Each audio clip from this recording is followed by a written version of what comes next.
बहुजन TV देख रहे हैं आप और मैं हूं आपके साथ पूजा।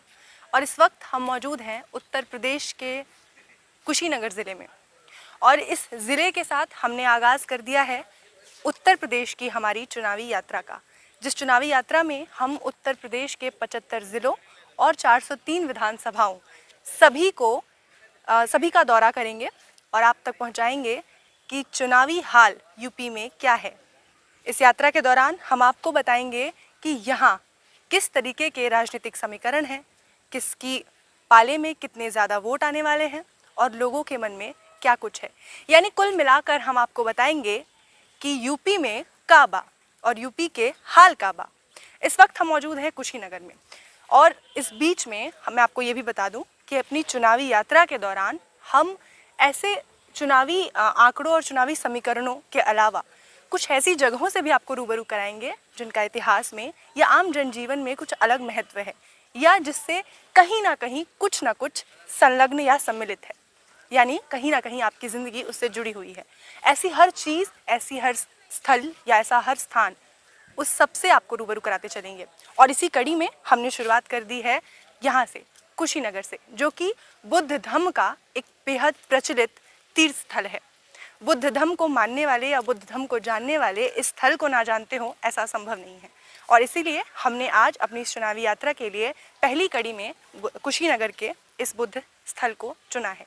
ये वो स्थल है जहाँ से भगवान बुद्ध ने महापरिनिर्वाण को प्राप्त किया था।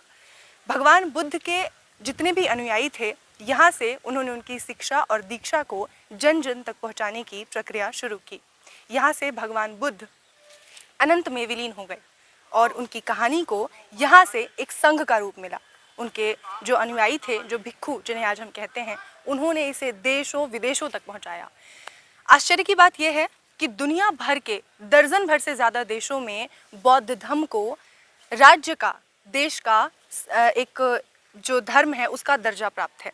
और जहाँ इसका जन्म हुआ, जहाँ भगवान बुद्ध ने अपने उपनिषद और अपने ज्ञान को जन्म दिया, उसका व्याख्यान किया, उस देश में लोग इसे भूलते जा रहे हैं।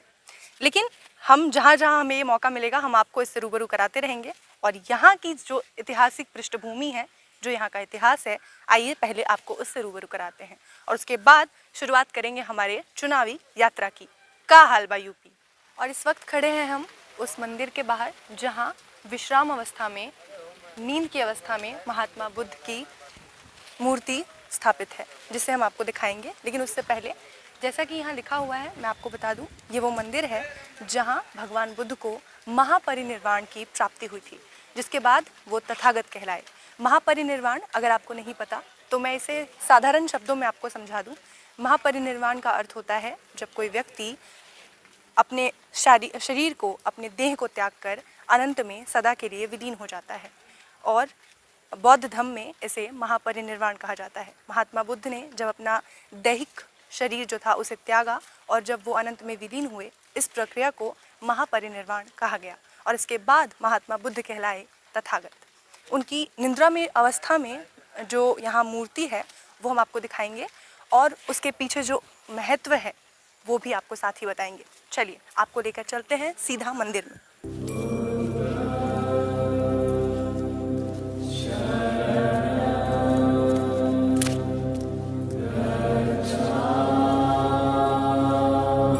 और ये है वो मंदिर जहाँ भगवान बुद्ध को महापरिनिर्वाण की प्राप्ति हुई थी। यहाँ उन्होंने अपने आखिरी क्षण व्यतीत किए थे।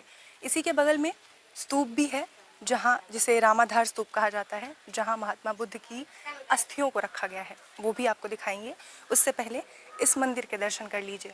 यहाँ अंदर आपको महात्मा बुद्ध की प्रतिमा है जो कि निद्रा की अवस्था में है, जो लेटी हुई है।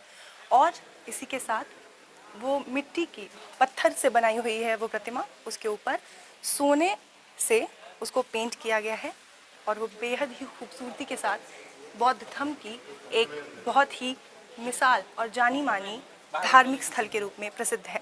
यहाँ देश भर से, दुनिया भर से लोग आते हैं बौद्ध धर्म के दर्शनार्थी के तौर पर।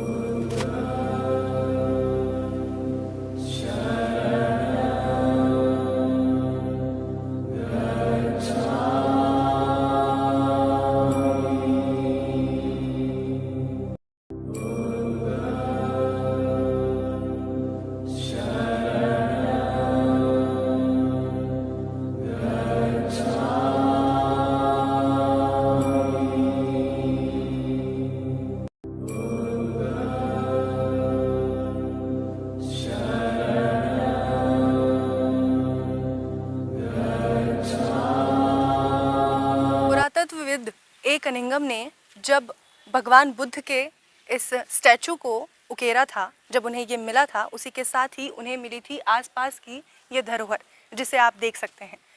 ये सारा जो क्षेत्र है ये पूरा उन्हें खुदाई के दौरान मिला था।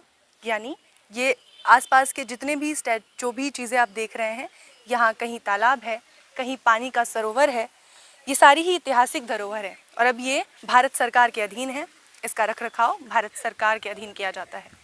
ये सभी उसी वक्त मिले जब भगवान बुद्ध की वो स्टैचू, वो प्रतिमा जो कि आपने देखी, उसके दौरान ही, उसकी खुदाई के दौरान ही ये सारी चीज़ें मिली थी। ब्रिटिश शासनकाल के दौरान भारत में इन सब को खोजा गया था और तब से ये भारत सरकार के अधीन है, इनका रखरखाव किया जाता है और ये टूरिस्ट प्लेस है जहां आप आसानी से निःशुल्क आकर यहाँ घूम सकते हैं और इस इतिहास का साक्षात्कार कर सकते हैं। रोक दीजिए।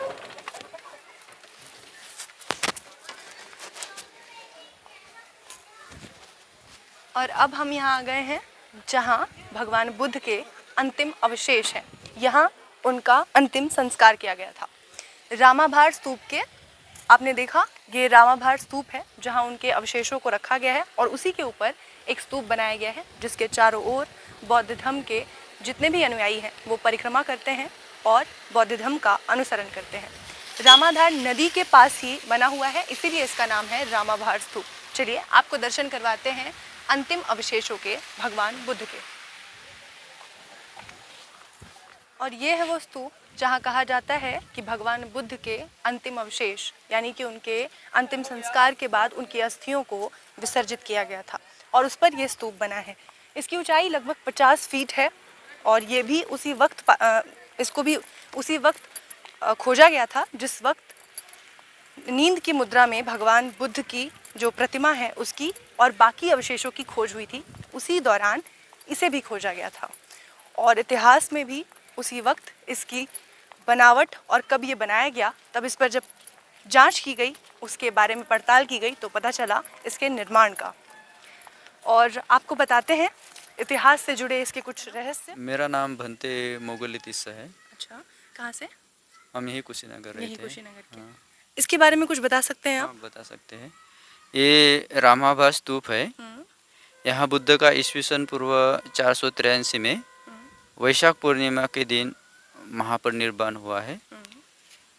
जिसे महापरिनिर्वाण मतलब जिसे शरीर त्यागा उसे पाली में महापरिनिर्वाण बोलते हैं। महापरिनिर्वाण सूत्र में बुद्ध का महापरिनिर्वाण किस तरह से हुआ है उसका वर्णन दिया गया है।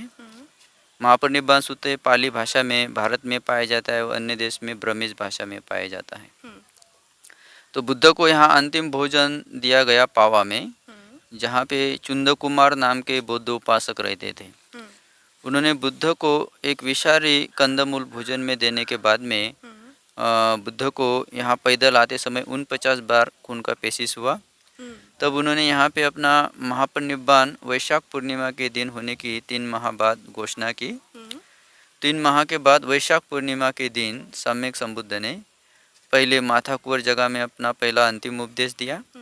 उसके बाद में वैशाख पूर्णिमा के दिन सम्यक संबुद्ध का यहाँ मध्य रात्र में महापरिनिर्वाण हुआ है। तो ये उस समय शालवन कहलाता था। शालवन में ही बुद्ध ने महापरिनिर्वाण लिया था और उसके बाजू में कुशीनारा ये नगरी कहलाती थी। कुशीनारा का जो राज्य था ये मल्ल लोगों का राज्य था। मल्ल राजा लोग युद्ध में निपुण पाए जाते थे। इस तरह से मल्ल राज्य शाक्य वंशी और बुद्धिस्ट कहलाता था। मल्ल लोगों को मॉर्निंग को पता चला कि सम्यक संबुद्ध का शालवन में महापरिनिर्वाण हुआ है, उन्होंने शरीर छोड़ा है। तब मल्ल राजा और उसकी सभी लोग बौद्ध उपासक यहाँ शालवन में पहुँचे। उन्होंने सम्यक संबुद्ध के शरीर की पूजा अभिवादन करते हुए माला पुष्प अर्पण करते हुए पूजा में 7 दिन बीत गए। 7वें दिन सम्यक संबुद्ध को इसी नदी से, हिरण्यवती नदी से स्नान करवाते पानी से। यहाँ मुकुटबंद ये जो यहाँ स्थान है, इसी स्थान पे बुद्ध को शरीर को लाया गया और यह अंतिम संस्कार के लिए रखा गया। लेकिन उस समय आग नहीं जल पा रहा था क्योंकि देवताओं का अभिप्राय कुछ और था। क्योंकि यहाँ पे बुद्ध गया से महाकाश्यप नाम के बौद्ध भिक्षु रास्ते में थे, वो यहाँ पहुँच रहे थे। उनके साथ में 500 अरत बौद्ध भिक्षु भी उपस्थित थे।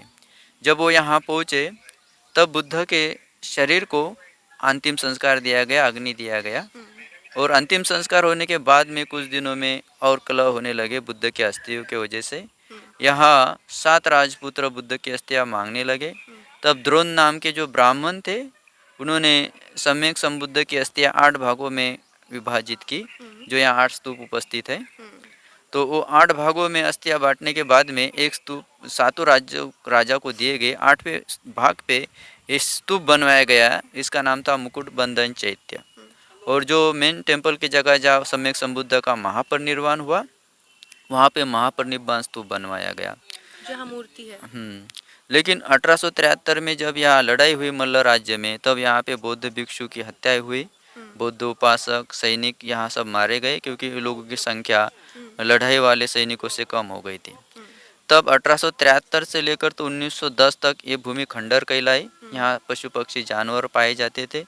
1910 में जो लोग लड़ाई में जीत गया उन्होंने ये मुकुट बंधन चैत्य का उत्खनन किया, क्योंकि उसके नीचे त्रिपिटक और मट्टी की मुद्राओं पर लिखा त्रिपिटक और स्वर्ण ईंटे 34.14 मीटर वर्तुलकार और पानी के स्थल तक खजाना था, वो निकाला गया। वो मुबलक प्रमाण से था। इस तरह से महापरिनिर्वाण स्तूप के पास से भी जो उत्खनन से सोने की मूर्तियाँ और सोने के सिक्के उत्खनन में मुबलक प्रमाण से प्राप्त हुए। 1910 में जो संपत्ति मिली उसके पहले बुद्ध विहार यहाँ के नष्ट हुए थे, बौद्ध भिक्षु भी नष्ट हुए थे, इसीलिए यहाँ पे बौद्ध धर्म का प्रचार रुक गया था। तो उसके बाद में यहाँ मंदिर बनवाए गए। वो मंदिर इसी खजाने से बनाए गए, इसीलिए वो मंदिरों को स्वर्ण मंदिर कहलाया गया है। ये रामाभार स्तूप है। यहाँ पे सभी बौद्ध उपासक आते हुए पूजा करते हैं। इस स्तूपों की पूजा करने से हमको हमारे सुखों में वृद्धि होती है, दुखों का अंत होता है। और यहाँ बौद्ध उपासक दान पारमिता पूर्ण करते हुए अपने पुण्य अर्जित करते हैं। इसीलिए यहाँ बहुत सारे बौद्ध राष्ट्र के लोग यहाँ आते हैं, या थाईलैंड, श्रीलंका, ब्रह्मा, इस तरह से तिब्बत, ये सभी बुद्ध विहार कंबोडिया है बुद्ध राष्ट्र के, इसीलिए ये भूमि बुद्धमय कहलाता है। और ये है रामाभार स्तूप, जो प्रतीक है तथागत भगवान बुद्ध के महापरिनिर्वाण का, जिसकी उनकी अस्थियों के ऊपर उनके अंतिम संस्कार के बाद उनके अस्थियों के एक भाग पर ये स्तूप बनाया गया। और जैसा कि कहा जाता है कि उनका अंतिम संस्कार था वो यहीं किया गया था, जिसके बाद उनकी अस्थियों को लेकर भी उस वक्त के जो शासक थे, जो धम्म को मानते थे, उनके बीच में विवाद हो गया था। और उसी विवाद को सुलझाने के लिए अलग अलग कहानियां हैं। कुछ का कहना है कि उसके बाद अंतिम संस्कार के बाद उनकी अस्थियों को 8 भागों में बांट दिया गया और उन अस्थियों को लेकर अलग अलग राज्य में कई जगहों पर स्तूप बनाए गए, जहां से बौद्ध धर्म शांति और एकता का प्रतीक बन गया। इसके अलावा आप बिहार में जो इसके आसपास के और भी क्षेत्र हैं, वहाँ भी बौद्ध धर्म से जुड़े कई ऐसे स्तूप पाएंगे। और हमें हमारी इस यात्रा के दौरान जितने भी ऐसे स्थान मिलेंगे, हम आपको उनसे रूबरू कराते चलेंगे और उसके इतिहास का दर्शन आपको कराते चलेंगे। फिलहाल के लिए इतना ही।